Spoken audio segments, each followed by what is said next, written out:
already as President Trump overhauls his administration and raises uncertainty over tariffs on Canada and Mexico. Questions mounting over America's shifting global strategy. With Elon Musk's controversial role in government efficiency, sweeping job cuts, and threats of economic penalties, is Trump steering the U.S. toward economic dominance or setting the stage for global instability? While supporters hail his hardline stance as necessary for American strength, critics warn of deepening divides with key allies. How will this unfold in the coming days? This and many more will be explored in today's Flash News. Good afternoon and welcome. I am Tabitha Ako. Let's begin.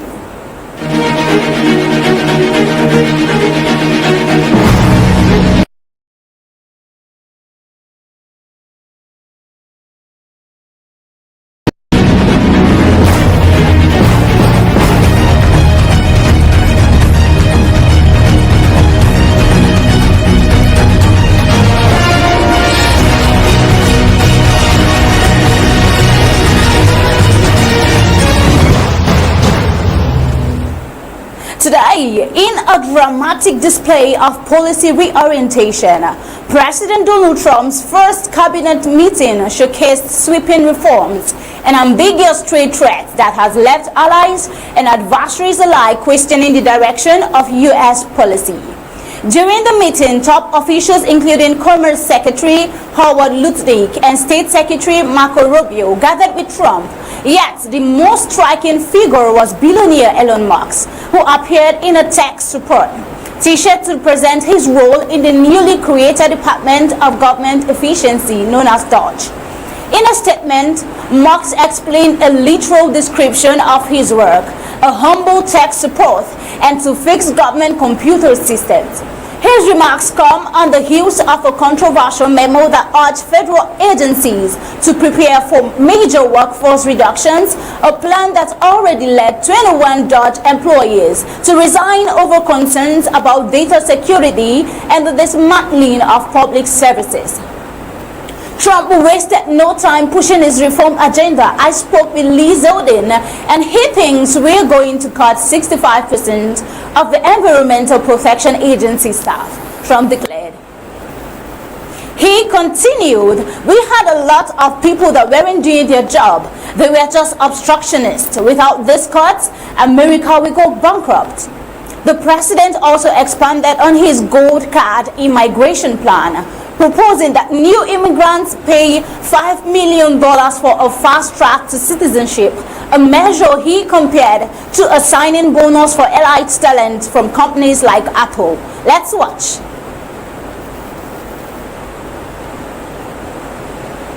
I get calls from, as an example, companies hire the number one student at a school. A person comes from India, China, Japan, lots of different places, and they go to Harvard, the Wharton School of Finance, they go to Yale, they go to all great schools, and they graduate number one in their class, and they're made job offers, but the offer is immediately rescinded because you have no idea whether or not that person can stay in the country. I want to be able to have that person stay in the country. These companies can go and buy a gold card, and they can use it as a matter of recruitment. At the same time, the company is using that money to pay down debt. We're going to pay down a lot of debt with that. And I think the gold card is going to be used by, not only for that, I mean, they'll be used by companies. I mean, I could see Apple. I've spoken with Tim Cook, and by the way, he's going to make a $500 billion investment in the country only because of the results of the election.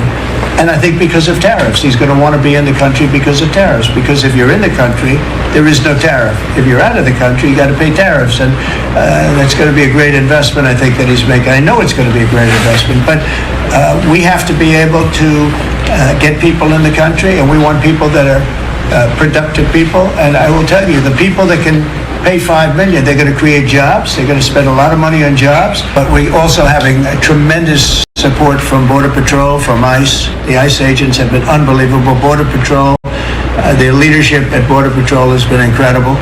We set records on the least number of illegal aliens coming in, migrants coming into our country that we've had in more than 50 years. And we did this all within a period of weeks because we took over a mess. The world was pouring in. And remember, they were coming in from jails and prisons and mental institutions and insane asylums, and they were gang members and drug dealers. Anybody wanted to come in, they came. And from not just South America, from all over the world. So it's amazing what they've done. And Christie and Tom Holman, the job they've done has been absolutely amazing. We set records for, and we want people to come into our country, by the way, but they want to come in, they have to come in legally. I want that to be really understood. We want people in our country, but they have to come in legally. President Trump there. At the same time, President Trump introduced ambiguity regarding new tariffs on Canada and Mexico, two key U.S. trading partners. Originally, the tariff was set for March 4th. The deadline is now scheduled to April 2nd. According to Trump, with Commerce Secretary Dodik adding that further pauses might be granted if these countries can prove they have met his expectation. While Trump's remarks also took a hard line on national security and economic leverage, he stated, "I say Canada should be our 54th state. We protect Canada, but it's not fair that they are not paying their way." Trump's idea of Canada becoming the 54th state has sparked agitations and concerns, but then we only hope to see how Trump intends to navigate his proposed plans. Meanwhile, in another statement still at the meeting, Trump shifted the conversation to Ukraine, reaffirming that Ukrainian President Volodymyr Zelensky is expected at the White House soon to sign a deal granting the U.S. access to Ukraine's rare earth minerals, a move that Trump argued would bring great wealth and enhance security by ensuring U.S. presence on Ukrainian soil. We'll be really partnering with Ukraine in terms of rare earth. We very much need rare earth, Trump stated. Adding, nobody's going to be messing around with our people when we're there. These remarks contrast sharply with his previous criticisms of Zelensky, whom he once derided as a dictator and claimed made it hard to negotiate deals. Meanwhile, this stark difference in tone exposes a deeper debate within the administration. On one side, officials like Elon Musk and certain cabinet members argue that cutting government waste and leveraging economic power are essential to America's future. On the other hand, critics warn that such sweeping reforms and ambiguous trade policies may undermine long-standing alliances and destabilize global markets. European leaders have already voiced concerns about America's shifting strategy, with several prominent figures insisting that any deal with Russia must include strong guarantees for Ukraine's sovereignty. As the administration pursues this bold, multifaceted agenda, key questions remain.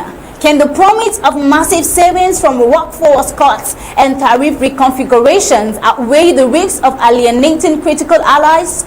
Will the push for greater control over trade and resources bring stability to America's economy, or could it trigger a costly global backlash?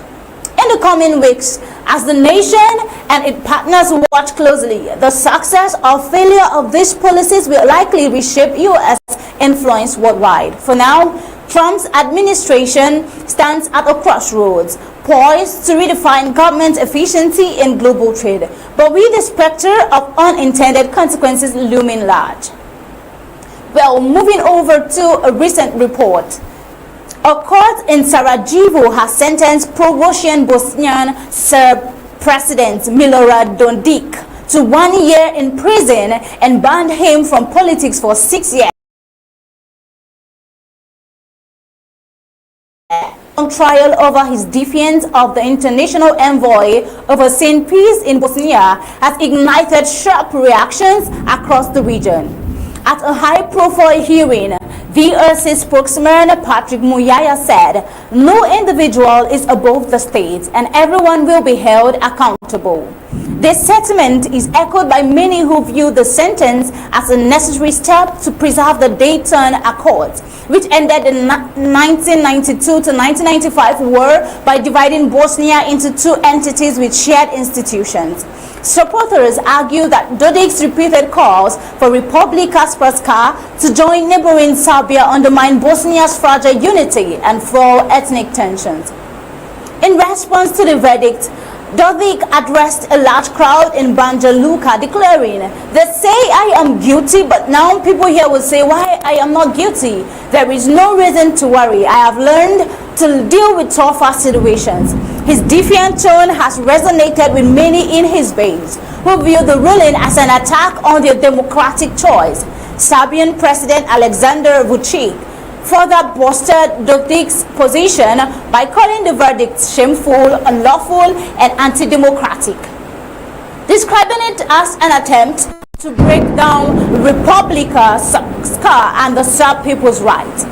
This split in opinions highlights the complexity of the situation. On one hand, critics argue that holding Dodik accountable is essential for enforcing the peace accords and ensuring that no leader can unilaterally push for secession. On the other hand, Dodik's supporters and some regional allies see this move as a political witch hunt designed to weaken a democratically elected leader. Ukrainian President Minister Viktor Orbán, speaking on social media, called the investigation a political witch hunt against President Dodik, stressing that such measures would only further destabilize the region. Analysts observe that while some view the sentence as a firm stand for the rule of law, others worry it might set a dangerous precedent in the country already divided by ethnic and regional tensions. How will this ruling affect the balance of power in Bosnia? Can it lead to greater stability, or will it further entrench separatist sentiment? Well, as Dodik vows to defy the verdict and even threatens radical measures, including eventual cession of Republika Srpska, the international community remains divided. While many call for strict adherence to the Dayton Accords, others argue that the focus should now be on dialogue and reconciliation. Well, moving on, the future of Bosnia remains uncertain as regional leaders and international mediators weigh in. With the ruling now final pending appeal, questions linger about its long-term impact on Bosnia's stability and the broader geopolitical balance in the Balkans. That's just that right over there. We'll be moving over to another report. Today, bringing to your screen a report from Rwanda following the ongoing conflict in DRC. The conflict in DRC is tightening sanctions, the answer to ending violence in Democratic Republic of the Congo. Or could it push the region into deeper chaos? In response to the United Kingdom's new measures aimed at curbing the conflict in eastern DRC, Rwanda has issued a strong rebuke, warning that these actions could undermine peace efforts. The UK government recently announced a package of sanctions against Rwanda, including a pause on certain aid and limits on trade promotion until hostilities in eastern DRC decrease and Rwanda troops are withdrawn from Congolese territory. A UK spokesperson said Rwanda may have security concerns, but it is unacceptable to resolve this militarily. There can only be a political solution to this conflict. We encourage DRC to engage with M23 rebels as part of an inclusive dialogue. Well, in a pointed statement, Rwanda's Ministry of Foreign Affairs declared the punitive measures announced today by the UK government in response to the conflict in eastern DRC, where the UK has now clearly chosen a side, are regrettable. The measures do nothing to help the Democratic Republic of Congo, nor do they continue to achieve a sustainable political solution to the conflict in eastern DRC.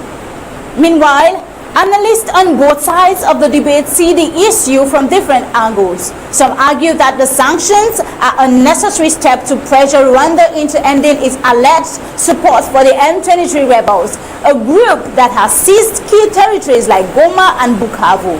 causing widespread displacement and killing of thousands. Others warn that the measures could further destabilize the region, with Rwanda insisting that its forces act only in self-defense against groups hostile to its interests. Moving on the report, DRC's Communications Minister Patrick Muyaya accused Rwanda of fueling the conflict. We have undeniable evidence that Rwanda is fueling this war. Their troops are on our land and they are responsible for the death of innocent Congolese civilians. On the other hand, Rwanda President Paul Kagame dismissed these accusations. Meanwhile, critics of the sanctions point to the economic stakes involved. Eastern DRC is rich in gold, coltan, and copper minerals vital to the global tech industry, and some believe that Rwanda's interest in the conflict is driven more by access to these resources than by security concerns. Amid the heated exchange, international pressure continues to build. The U.S. Department of Treasury recently imposed sanctions on a Rwanda minister and a senior member of an armed group linked to M23. Additionally, UK Foreign Secretary David Lammy has met with leaders from Rwanda and the DRC, emphasizing that the international community must respond strongly to the escalating conflict. As the debate rages, the key issue remains: will these sanctions compel Rwanda to change its course, or will they only deepen the crisis in the Congo? With both sides presenting strong conflicting arguments, just recently, a good number of the DRC police voluntarily defected to the M23 rebels group. While a lot is at stake, the challenge lies in balancing the need for accountability with the risks of further destabilization in one of Africa's most volatile regions, Congo. Coming to the climax of this report, Rwanda indeed slams UK sanctions as an unjust intervention that could destabilize an already volatile Eastern DRC. While on the other hand, the UK, echoing international concerns, demands a withdrawal of Rwanda troops and an end to Kigali's alleged support for M23 rebels. But with Rwanda fiercely denying these accusations and the conflict in the Congo escalating, the sanctions may do more harm than good. Are these punitive measures a step toward peace, or will they deepen the crisis, pushing Rwanda and the DRC further into prolonged conflict? Well, we may see how this unfolds in the coming days. Until next time, this is where we'll be drawing the curtain on today's Flash News. Remember, we're bringing you untold stories with Onye Okpala, detailing reports on a missing person in Bamenda, and many more at the top of the hour, 8 p.m. Until then, do have a pleasant day.